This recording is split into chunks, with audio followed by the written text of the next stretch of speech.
Là, je suis un petit peu décontenancée. Je me dis à ce moment-là que je vais devoir révéler cette information à cet enfant, complètement bouleverser sa vie.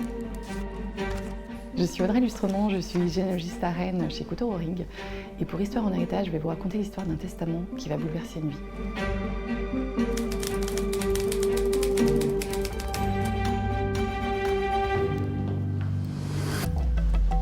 Nous, les généalogistes successoraux, on découvre des secrets qui ont été lourds à porter pendant des années et qu'on va devoir ou non révéler aux héritiers. On sait qu'on va chambouler toute une famille. Audrey, prise 1. Une dame vient ouvrir le dossier de succession chez le notaire, c'est la concubine du défunt.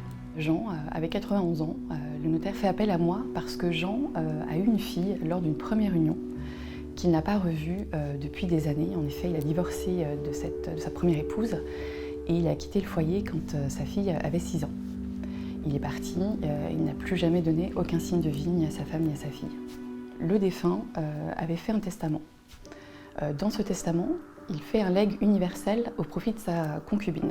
Un legs universel, c'est-à-dire qu'on lègue la totalité de son patrimoine. Il faut savoir qu'en France, on ne peut pas déshériter un enfant, comme aux États-Unis ou en Angleterre. Il y a une réserve héréditaire, c'est-à-dire qu'il y a un minimum qui est alloti par la loi aux enfants. Donc en fait, que le défunt le veuille ou non, sa fille va hériter la moitié de la succession. La succession s'élève à peu près à 200 000 € de liquidité. Et là, coup de théâtre, le défunt indique qu'il a une fille, effectivement, mais que ce n'est pas le père biologique. Le défunt a fait des analyses, des tests qu'il a pris soin de joindre à son testament, qui attestent effectivement qu'il ne peut procréer. Et ensuite, je poursuis la lecture, et là, deuxième bombe qui est lâchée par le défunt, il indique que sa fille est finalement celle de son meilleur ami.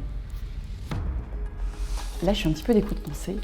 C'est une nouvelle quand même qui est compliquée à appréhender. Je me dis à ce moment-là que je vais devoir révéler cette information à cet enfant, complètement bouleverser sa vie. Ça fait partie de notre rôle de généalogiste que de révéler ces informations. C'est en ça que le généalogiste doit avoir une certaine qualité d'empathie. Je retrouve cet enfant qui a aujourd'hui un petit peu plus de 50 ans.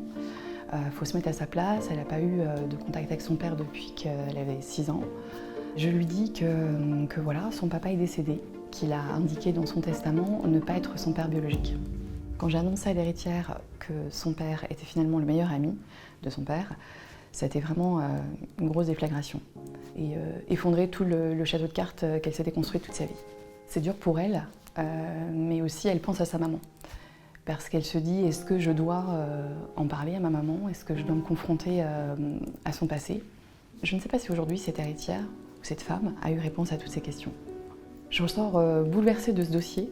Je me suis dit, aujourd'hui, quand on a porté un lourd secret comme ça toute sa vie, est-ce qu'il faut à un moment donné lâcher cette vérité, le mettre dans son testament pour partir plus sereinement? En faisant ce choix, ceux qui restent aujourd'hui vont devoir accueillir cette nouvelle et devoir vivre à leur tour avec ce lourd secret.